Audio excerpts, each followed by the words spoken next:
Assalamualaikum warahmatullahi wabarakatuh. Selamat datang dan kembali lagi dengan saya, Pandu Amarta.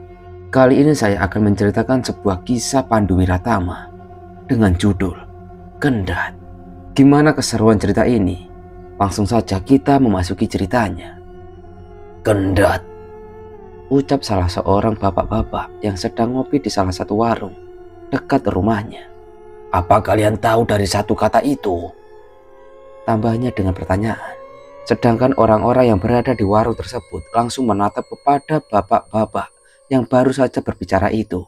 Di saat malam hari, sekitar pukul 10 malam di salah satu warung kopi, masih ada beberapa orang yang sedang minum kopi sambil main kartu gapli. Di antara orang-orang itu, ada salah satu seorang laki-laki yang bernama Suroto. Tiba-tiba di tengah-tengah permainan kartu yang sedang berlangsung, mulut Suroto menceletuk satu kata yang seperti di awal tadi, yaitu kendat. Mungkin bagi orang Jawa sudah sangat mengerti dan paham dari satu kata itu. Tetapi saat itu Suroto adalah salah satu warga pendatang yang berasal dari luar Pulau Jawa. Dan dia di wilayah itu masih mendapatkan sekitar 1 tahunan. Saat Suroto yang tiba-tiba berkata seperti itu dan menanyakan arti dari satu kata tersebut, semua orang yang ada di warung itu sangat terkejut dengan ucapannya Suroto itu. Beberapa orang saling pandang. Pikirannya seperti bertanya-tanya, ada apa dengan Suroto yang tiba-tiba menyebutkan kata kendat itu? Tetapi mereka semuanya masih belum bisa menjawab pertanyaan dari Suroto tersebut. Apa kalian juga tidak tahu arti dari kata kendat itu, bapak-bapak? Sekali lagi, Suroto bertanya kepada teman-temannya itu. Lalu setelah pertanyaan Suroto yang kedua itu, barulah ada salah satu orang yang menjawabnya. Tetapi waktunya lumayan lama kalau menjawab. Kendat yo pak. Jadi begini Pak Suroto. Kendat itu berasal dari bahasa Jawa, yang artinya adalah gantung diri, jelas temannya Suroto. Gantung diri? Maksudnya gimana pak? Tanya Suroto lagi yang masih tetap belum mengerti. Gini loh Pak Roto, maksudnya gantung diri itu ya bunuh diri dengan cara gantung diri, sahut teman yang lainnya yang bernama Gadot. Oh gitu, baik-baik, jadi itu artinya, gembing Suroto. Tetapi tiba-tiba Gadot yang merasakan penasaran kepada Suroto. Lalu dia bertanya kepada Suroto, kenapa dirinya bisa menanyakan hal yang serandom itu. Roto, kenapa kamu menanyakan itu? Ucap Gadot. Bukannya langsung menjawab, tetapi Suroto tiba-tiba membanting kartu gaplinya, yang ternyata hanya tinggal satu kartu saja. Mulut Suroto sambil berteriak, 55, semuanya mati. Teriak Suroto dengan wajah yang sedikit aneh. Iya toh, kami semua mati. Kali ini kamu yang menang, kata Pak Jarot yang duduk di sebelah Gadot. Dahlah, aku mau pulang. Istriku udah menunggu di rumah, sahut Gadot yang sambil beranjak berdiri. Akhirnya setelah pertandingan kartu yang terakhir itu tadi, mereka semua pergi pulang karena waktu sudah semakin larut. Lalu saat tepat pukul 12 malam, warung itu mulai siap-siap untuk tutup. Tetapi tiba-tiba pemilik warung yang bernama Pak Rahmat, telinganya mendengar sesuatu yang sedikit mengganggu pendengarannya. Buk, buk, buk. Begitu suaranya. Lalu Pak Rahmat mencari sumber suara itu, tetapi di sekitar warungnya itu tidak ada siapa-siapa. Lalu akhirnya Pak Rahmat segera cepat-cepat menyelesaikan pekerjaannya itu. Tetapi telinganya kembali mendengar suara yang sama seperti tadi. Karena Pak Rahmat merasa jika ada sesuatu yang ingin mengganggunya. Dia masuk ke dalam warung, lalu mengambil sebuah parang yang sudah dia siapkan untuk berjaga-jaga. Dan Pak Rahmat bergerak ke arah jalan. Dia menoleh ke kanan dan ke kiri untuk mencari sumber suara yang dia dengarkan tadi. Tetapi yang dia dapati oleh Pak Rahmat bukan manusia, tetapi sosok pocong yang berdiri di tengah-tengah jalan. Sesekali melompat mendekat ke warung Pak Rahmat. Dan ternyata suara itu adalah hasil dari lompatan sosok pocong itu. Karena Pak Rahmat tidak merasa takut, dia menunggu sosok pocong itu sampai mendekat kepadanya. Sungguh sangat mengerikan Muka dari pocong itu benar-benar sudah membusuk. Tetapi yang membuat Pak Rahmat tercengang, pocong itu berucap kepada Pak Rahmat. "Rahmat, bagaimana kabarmu?" kata pocong itu dengan suara yang sangat serak. Lehernya seperti terikat sesuatu. Pak Rahmat tidak menjawabnya. Tetapi yang tadinya dia berani, tiba-tiba Pak Rahmat mulai kehilangan nyalinya. Karena pocong itu tidak hanya berkata saja, tapi tangannya bisa keluar dari kain kafan yang sudah lusuh itu. Sebuah tali tambang diulurkan kepada Pak Rahmat. "Terima ini, Rahmat, dan temani aku," ucap pocong itu lagi. Pak Rahmat seperti terkena hipnotis karena tiba-tiba pandangannya sangat kosong dan tangannya dengan perlahan juga mulai menerima tali tambang itu. Dan Pak Rahmat melangkah kembali ke warungnya. Tubuh Pak Rahmat seperti sedang dikendalikan oleh sosok lain. Tali tambang itu mulai Pak Rahmat pasang di salah satu kayu yang berada di atas warungnya. Kemudian Pak Rahmat mulai membuat simpul di ujung tali tambang itu. Lalu Pak Rahmat memasangkan simpul tersebut di lehernya sendiri. Dan tubuh Pak Rahmat mulai tergantung hingga dirinya itu mulai kehabisan oksigen. Tubuh Pak Rahmat menggeliat di udara hingga sampai mati. Malam yang tidak disangka itu adalah malam terakhir bagi Pak Rahmat. Bangunan kecil yang sehari-hari menjadi tempat Pak Rahmat untuk mencari nafkah telah menjadi saksi bisu atas gantung dirinya Pak Rahmat. Dan itulah yang dinamakan kendat. Sedangkan di rumah Pak Rahmat, istrinya menunggu kepulangan dari Pak Rahmat yang biasanya pukul 11 sudah pulang. Waktu itu sudah sampai hampir subuh. Pak Rahmat belum sampai juga di rumahnya. Istrinya mengira jika Pak Rahmat menginap di warungnya. Pagi-pagi buta, Sumiati, istri dari Pak Rahmat, berjalan tergesa-gesa dari rumahnya menuju ke warung suaminya itu. Dia ingin melihat apa benar suaminya menginap di warungnya tersebut. Tetapi saat baru saja memasuki pelataran warung, Sumiati langsung terhenti langkahnya. Matanya melotot. Mulutnya terkunci, dia tidak bisa mengeluarkan suaranya. Benar, Sumiati telah melihat sang suami, yaitu Pak Rahmat, sudah tergantung tubuhnya. Tidak hanya itu saja, muka dari Pak Rahmat sangat mengerikan sekali. Lalu Sumiati memaksakan mulutnya untuk berteriak. "Bapak!" teriak Sumiati. Tetapi karena langit masih gelap dan belum banyak orang-orang yang bangun, lalu Sumiati berlari ke rumah warga terdekat untuk meminta bantuan. Tetapi sepanjang perjalanan, Sumiati tidak bisa menahan tangisnya. Sudah pasti itu, apalagi yang mengalami gantung diri itu adalah suaminya sendiri. Dan sampailah Sumiati di salah satu rumah warga. Yang ketepatan rumah itu adalah rumah kepala desa. Sumiati tidak berpikir sopan lagi. Sambil menangis, dia menggedor-gedor rumah kepala desa itu. "Tolong, Pak! Tolong, Pak!" teriak Sumiati sambil memukul-mukul daun pintu rumah. Yang ternyata pemilik rumah, yaitu Pak Tarmuji, selaku kepala desa, di situ sudah terbangun sejak tadi. Dia mendengar ada seseorang yang sedang teriak-teriak dan menggedor pintu rumahnya. Dia segera menghampiri dan membukakan pintu. Pak Tarmuji sangat kaget melihat keadaan Bu Sumiati seperti itu. "Ada apa, Bu? Ada masalah apa?" tanya Pak Tarmuji. "Suami saya, Pak," ucap Sumiati terbata-bata. "Ada apa dengan suami ibu?" "Di warung, Pak, di warung," ucap Sumiati lagi sambil menunjuk-nunjuk arah warungnya. "Tenang, Bu, ibu tenang dulu, bicara pelan-pelan," balas Pak Tarmuji menenangkan Bu Sumiati. Sumiati menarik nafas panjang, lalu dia mulai berbicara dengan pelan-pelan. "Suami saya kendat, Pak. Suami saya kendat. Di warung, Pak," kata Sumiati pelan. "Apa? Beneran, Bu? Jangan sembarangan kalau bicara, Bu." "Bapak lihat aja sendiri, di warung saya, Pak." "Ya sudah, ayo kita ke sana."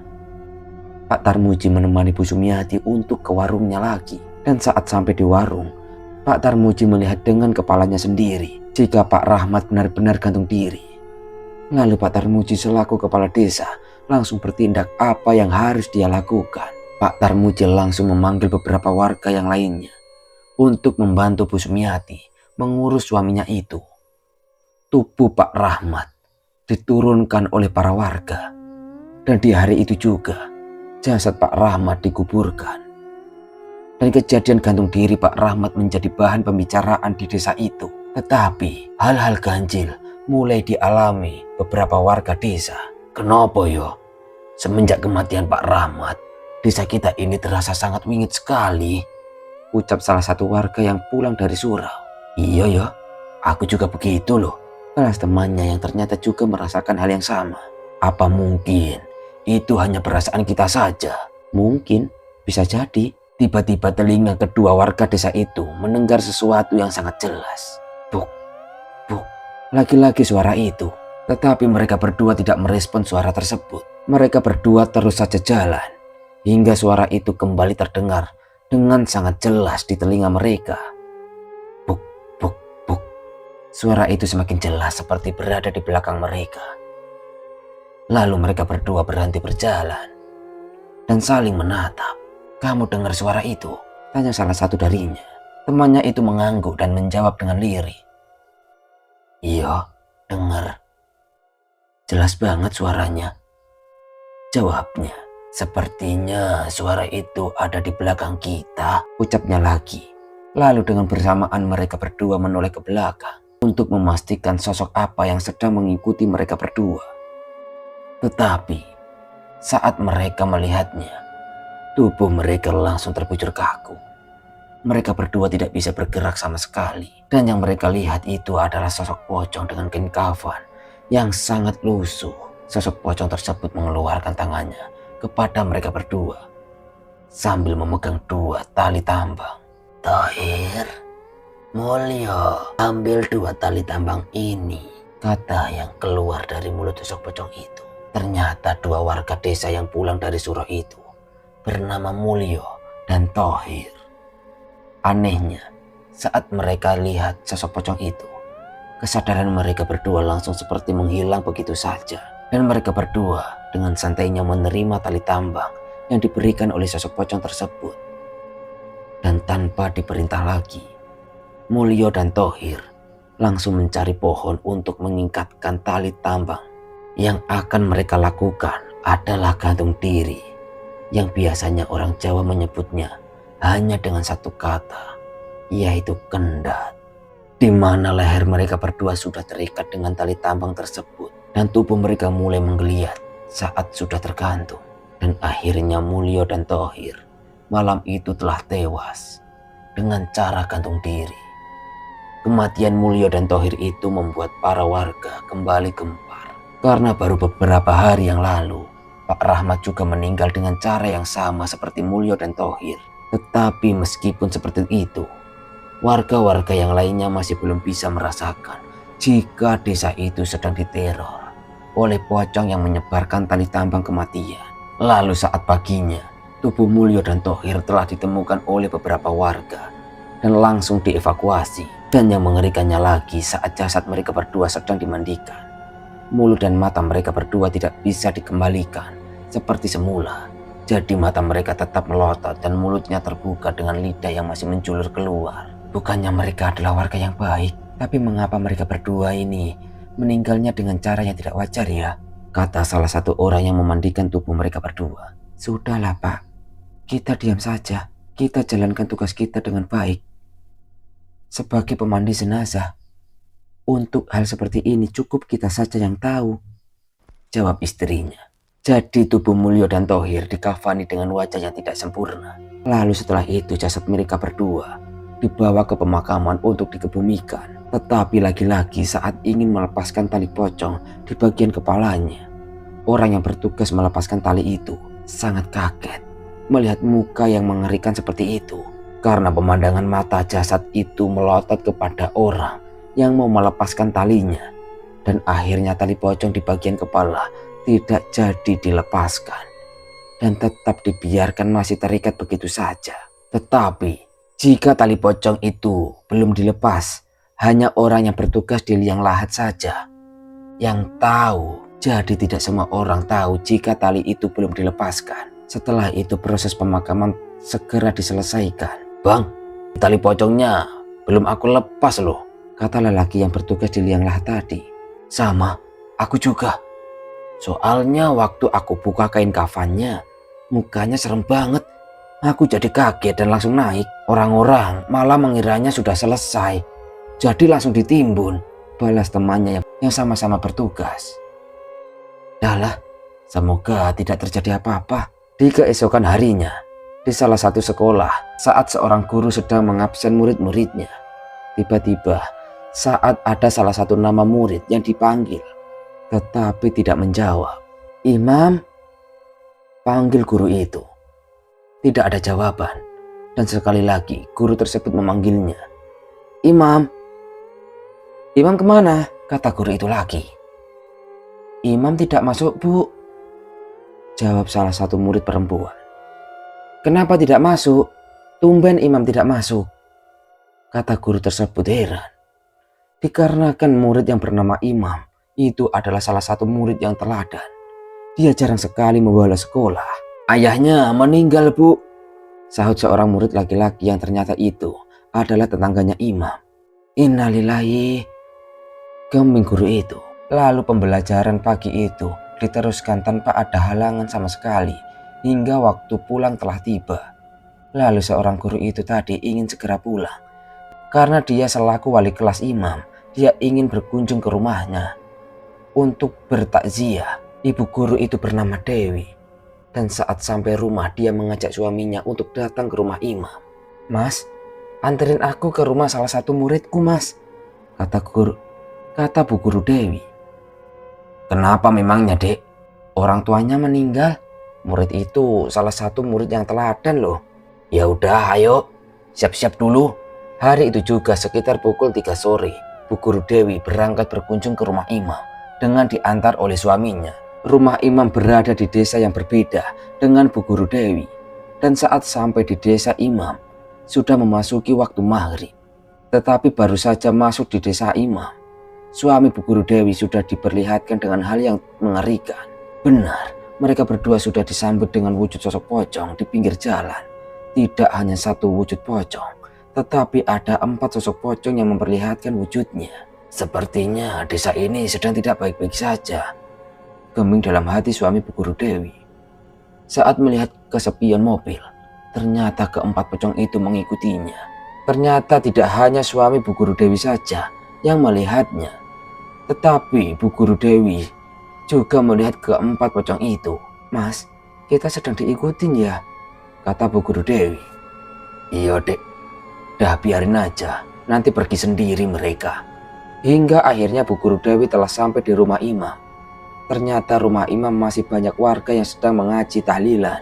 Lalu saat Bu Guru Dewi turun dari mobil, dia masih melihat 4 pocong itu yang sedang memperhatikannya. "Dek, biarin. Ayo masuk saja," kata suami Bu Guru Dewi. Ke-4 pocong itu menunjukkan muka yang sangat mengerikan. Dan sepertinya mereka tidak suka dengan kehadiran Bu Guru Dewi dan suaminya itu. Ternyata sudah ada salah satu orang yang menyambut kedatangan dari Bu Guru Dewi. Dan akhirnya Bu Guru itu diarahkan langsung untuk lewat pintu samping. Karena di ruang depan tersebut masih dipenuhi dengan bapak-bapak. Tetapi suami Bu Guru Dewi memilih untuk bergabung dengan warga yang sedang mengaji.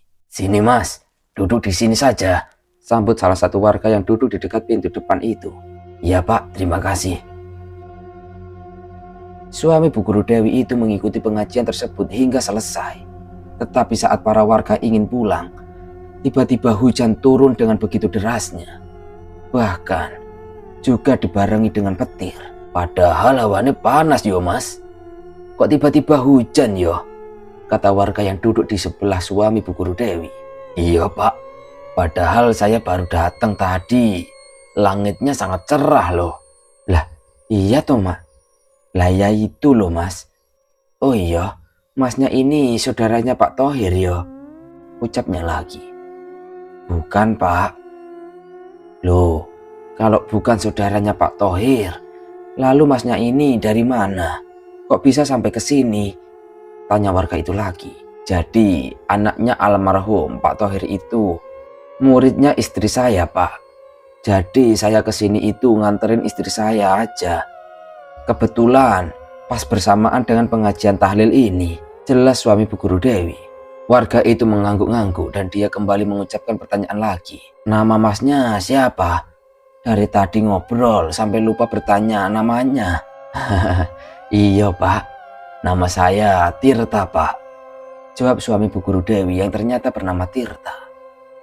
Tetapi saat baru saja suami Bu Guru Dewi menyebutkan namanya, tiba-tiba di luar rumah ada petir yang begitu keras. Suara petir itu sangat terdengar jelas, seperti tepat di depan rumah almarhum Pak Thohir itu, hingga membuat seluruh warga yang berada di dalam rumah sangat kaget. Dan seketika itu juga suami Bu Guru Dewi yang bernama Tirta itu langsung menoleh ke arah luar rumah. Dan ternyata tepat di depan pintu rumah itu sudah berdiri 4 sosok pocong dengan kain kafan yang sangat lusuh dan basah karena terkena air hujan. Pergi dari tempat ini, kata salah satu sosok pocong itu. Mas Tirta tidak memperdulikan sosok pocong-pocong itu. Dia mengabaikannya begitu saja. Sekali lagi ku peringatkan, pergi dari desa ini, katanya lagi. Dan ternyata yang melihat sosok pocong itu tidak hanya Mas Tirta saja, tetapi beberapa warga yang ada di rumah itu melihat keempat sosok pocong tersebut. Mas, tutup pintunya, kata warga yang duduk di dekat Mas Tirta tadi. Dan warga tersebut menyuruh Mas Tirta untuk segera masuk ke dalam. Dan dia langsung menutup pintunya. Para warga semuanya terlihat panik wajahnya. Tetapi meskipun pintu itu sudah tertutup, tiba-tiba di tengah ruangan itu, keempat pocong tadi muncul begitu saja. Di tangan pocong-pocong itu, mereka memegang tali tambang masing-masing. Kemunculan pocong tersebut membuat seluruh warga yang baru saja tahlilan itu buyar dan keluar masing-masing. Ada yang lari ke dalam, ada yang lari ke belakang, dan ada yang keluar rumah meskipun di luar masih hujan. Hanya menyisakan Mas Tirta saja di ruangan itu. Mas, cepat lari mas, teriak warga. Benar mas, pocong-pocong itu bahaya, sahut warga yang lainnya. Tetapi Mas Tirta menyuruh mereka untuk diam. Dan barulah dia mulai berkomunikasi dengan pocong-pocong tersebut. Siapa yang mengirim kalian? Tanya Mas Tirta kepada pocong-pocong itu. Tidak ada yang mengirim kami. Kedatangan kami di desa ini untuk mencari pasukan pocong dan membuat desa ini menjadi desa kandat, balas salah satu pocong. Tidak seperti beberapa warga yang sudah menjadi korban dari keempat pocong tersebut. Mas Tirta tidak bisa dikendalikan oleh pocong itu. Manusia, siapa kamu sebenarnya? Kenapa tidak bisa aku kendalikan pikiranmu? Ucap pocong itu lagi. Tidak penting siapa diriku. Sekarang kalian yang harus pergi dari sini. Jika tidak, aku akan mengirim kalian kembali ke liang lahat, jawab Mas Tirta. Mendengar ucapan Mas Tirta, keempat pocong itu tersenyum. Mereka menunjukkan bagian dalam mulutnya yang sudah membusuk itu. Dikarenakan 4 sosok pocong itu tidak menuruti perkataan dari Mas Tirta, jadi mau tidak mau Mas Tirta harus mengambil keputusan untuk bertindak. Mulut Mas Tirta mulai bergeming membacakan ayat-ayat suci. Tetapi keempat pocong itu malah mengikuti ucapan dari Mas Tirta. Sosok-sosok itu mengucapkan ayat-ayat suci itu juga. Mendapati itu, ekspresi Mas Tirta sangat terkejut sekali. Dan seketika Mas Tirta langsung terdiam. Dia berhenti mengucapkan ayat suci itu. Kenapa mereka tidak bergeming sama sekali? Kata Mas Tirta dalam hati. Lalu sosok-sosok pocong itu tersenyum mengerikan kepada Mas Tirta. Dan salah satu dari mereka melompat mendekat kepada Mas Tirta. Lalu mengulurkan tangannya dari dalam kain kafannya sambil memberikan tali tambang kepada Mas Tirta. Tetapi Mas Tirta malah tersenyum senang mendapati sosok seperti itu. Lalu dia membalas ucapan itu. Diriku sudah sangat lama sekali tidak berurusan dengan hal seperti ini. Dan kalian tanpa ragu langsung menunjukkan wujud kalian secara terang-terangan seperti ini, balas Mas Tirta. Dengan kemunculan sosok 4 pocong itu, para warga jadi tahu penyebab gantung dirinya warga di beberapa hari yang lalu. Dan entah Mas Tirta berbuat apa, karena tiba-tiba sosok pocong itu seperti menghindar dari Mas Tirta dan langsung menghilang begitu saja. Saat pocong-pocong itu menghilang, hujan yang deras itu juga ikut berhenti. Mas, Masnya tidak apa-apa? Tanya salah satu warga yang langsung menghampiri Mas Tirta setelah menghilangnya sosok-sosok pocong tadi. Dengan sangat santai Mas Tirta menjawabnya. Tenang aja Pak, aman kok. Masnya kok nggak takut? Apa masnya mengerti dengan hal gaib Mas? Tanya warga itu lagi. Ya sedikit mengerti lah Pak. Udah, yang penting pocong-pocong itu sudah pergi. Jawab Mas Tirta lagi. Dikarenakan pengajiannya sudah selesai, jadi para warga langsung pulang ke rumah mereka masing-masing. Tetapi sebelum mereka pulang, Mas Tirta menyampaikan pesan terlebih dahulu kepada para warga. Untuk bapak-bapak semuanya, jika tadi ada yang melihat sosok makhluk, tolong diam dan jangan membahasnya lagi. Saya yakin mereka itu belum pergi dari desa ini. Intinya, seluruh warga saling berjaga. Pesan Mas Tirta. Nanti saya akan mencarikan seseorang yang bisa mengurusnya. Tambah Mas Tirta lagi. Lalu setelah itu mereka semua segera pulang. Dan di rumah imam hanya tinggal Mas Tirta dan Bu Guru Dewi.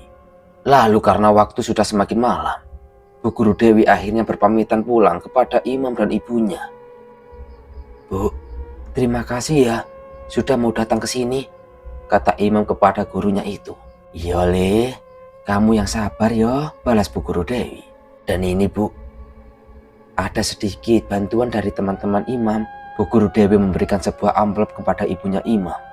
Awalnya imam menolak bantuan itu, tetapi karena Bu Guru Dewi tetap memaksa memberikannya, dan akhirnya mau tidak mau ibunya imam menerimanya. Terima kasih loh Bu, sudah sangat merepotkan, ucap ibunya imam. Sudah Bu, tenang aja, itu sudah kewajiban kita sebagai manusia. Jika ada yang lagi susah, kita harus membantunya. Dan ini untuk kamu, Le. Simpan ini baik-baik. Tambah Mas Tirta lagi yang sambil memberikan sesuatu kepada imam. Sebuah kain putih kecil berbentuk persegi. Imam bingung kenapa dirinya dikasih kain seperti itu. Dia juga tidak tahu apa kain kecil tersebut. Apa ini Pak? Tanya imam yang masih mencernanya. Sudah, simpan itu di atas pintu rumahmu, jawab Mas Tirta. Imam menoleh kepada ibunya, dan ibunya pun mengerti apa maksud dari Mas Tirta memberikan kain kecil itu. Lalu ibunya imam mengangguk, yang artinya imam harus menerima pemberian dari Mas Tirta. Dan setelah itu Bu Guru Dewi dan Mas Tirta pergi meninggalkan desa tersebut. Berapa hari kemudian, pikiran Mas Tirta masih terus kebayang-bayang dengan 4 sosok pocong pembawa tali tambang. Mas Tirta merasa pocong-pocong itu bukanlah sosok pocong biasa. Karena Mas Tirta merasa jika pocong-pocong itu memiliki aura gelap yang begitu pekat. Dan Mas Tirta juga merasa jika sosok pocong-pocong itu akan terus mencari korban.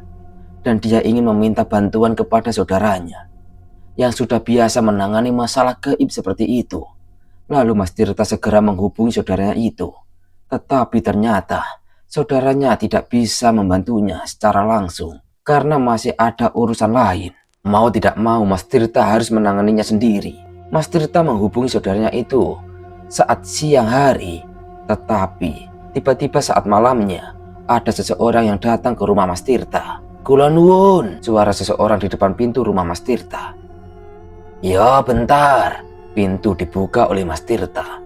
Dan ternyata di depan pintu itu sudah terdapat 2 seseorang pemuda laki-laki dan perempuan. Pakde, iki Pandu, ucapnya. Oh alah Le, iku kamu toh. Wis gede lho saiki, jawab Mas Tirta. Ternyata yang datang itu adalah keponakannya Mas Tirta, yaitu Pandu. Terus ini siapa?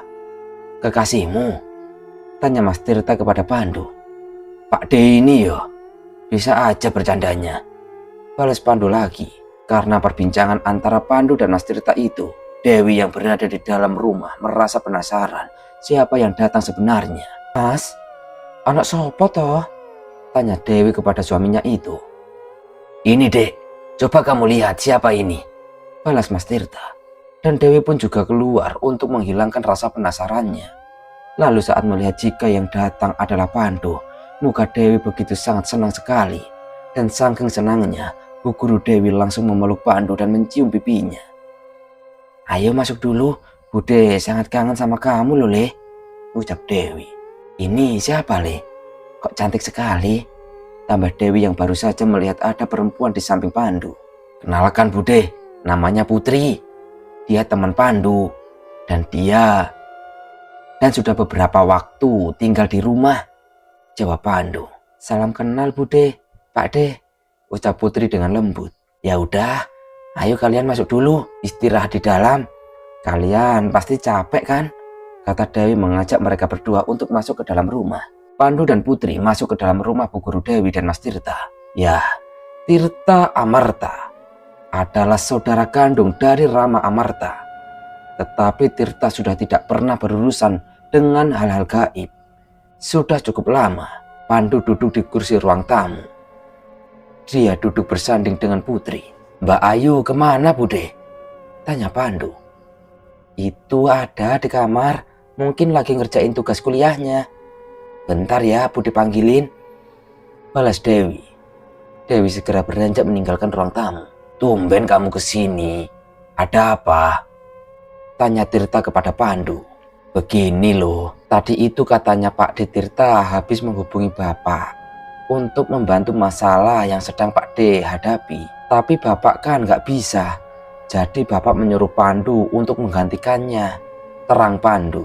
Oh begitu toh. Sebenarnya Pak D juga nggak memaksa Bapakmu kok. Memangnya kamu bisa menghadapi masalah itu? Tanya Mas Tirta lagi kepada Pandu memastikan. Semoga saja bisa ya Pak D. Yang penting harus berusaha dulu, jawab Pandu. Dan tak lama kemudian Dewi kembali datang sambil membawa air minum. Tetapi Dewi tidak sendirian. Di belakang Dewi ada seseorang gadis yang begitu cantik dan anggun. Mbak Ayu, apa kabar? Ucap Pandu langsung saat melihat kemunculan Ayu, anak dari Dewi dan Tirta. Baik dong, kamu sendiri gimana? Balas Ayu. Baik juga Mbak. Oh ya Mbak, ini kenalin teman Pandu, namanya Putri. Ucap Pandu lagi. Cantik ya, kata Mbak Ayu. Mbak Ayu juga cantik, balas Putri memuji Mbak Ayu.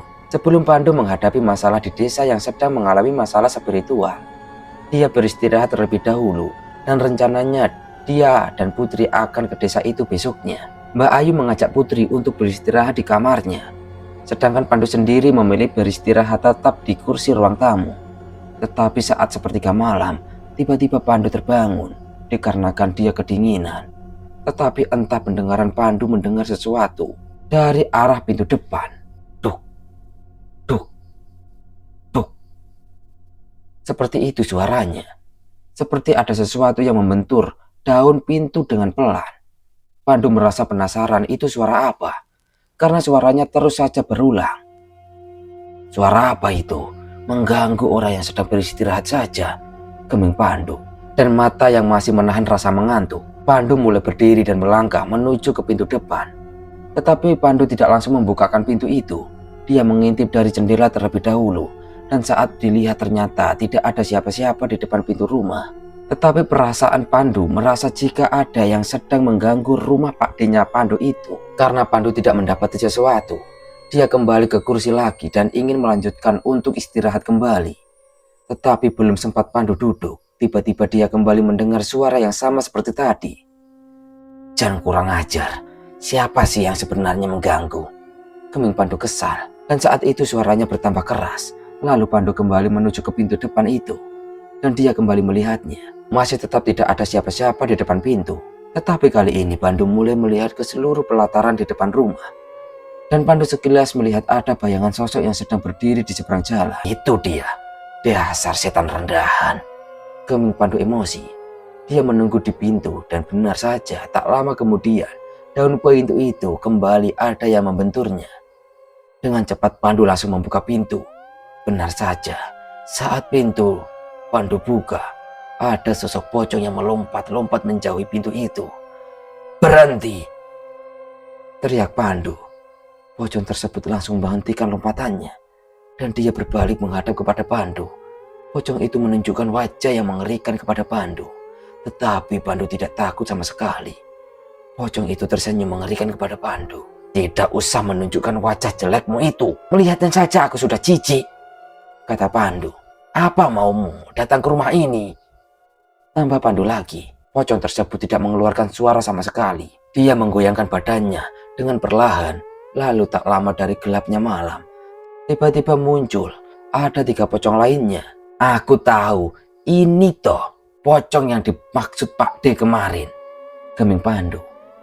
Pandu pun merasa jika pocong-pocong itu ingin menguasai pikiran Pandu. Tetapi Pandu masih bisa menahan pikirannya. Dan tiba-tiba keempat sosok yang dibungkus kain putih lusuh itu mengeluarkan tangannya dan menyerahkan tali tambang kepada Pandu. "Buat apa tali tambang itu kalian berikan kepadaku?" tanya Pandu. Dan salah satu pocong itu menunjukkan lehernya. Dan ternyata juga terdapat tali tambang yang sedang mengikat lehernya. "Ternyata itu tujuan kalian. Kalian mencari pasukan," kata Pandu menebak. "Tidak ada gunanya kalian mengganggu keluargaku. Pergi sekarang atau aku kembalikan kalian ke dalam kubur," tambah Pandu. Pocong-pocong itu tidak memperdulikan ucapan Pandu. Dan mereka malah kembali ingin menguasai pikiran dari Pandu. Dan hingga membuat Pandu Wiratama sangat murka kepada 4 pocong itu. "Masih tetap berusaha ingin mengajakku," kata Pandu yang merasa ada energi yang ingin memasuki tubuhnya. Lalu Pandu yang sudah sangat kesal dengan pocong-pocong itu, dia segera mengeluarkan energinya untuk memberi pelajaran kepada sosok itu. Dan disinilah kemampuan Pandu dipecundangi begitu saja. Energi yang dikeluarkan Pandu tidak berefek apapun sama keempat sosok pocong itu. Pandu sangat terkejut kenapa bisa energinya Pandu tidak membuat pocong-pocong itu tertekan. Dan di pikiran Pandu, jika sosok pocong itu bukanlah pocong biasa, dan terpaksa Pandu harus menggunakan cara yang sedikit keras. Dia mengeluarkan kerisnya. Tetapi saat kerisnya belum dikeluarkan dari warangkanya, pocong-pocong itu langsung menghilang dan hanya menyisakan gelapnya malam. Pikiran Pandu masih tidak percaya. Kenapa energi kekuatannya yang dia keluarkan tidak berefek kepada pocong-pocong itu? Bersambung. Kita lanjutkan lagi nanti di part 2. Sekian, saya Pandu Amarta pamit undur diri. Wassalamualaikum warahmatullahi wabarakatuh.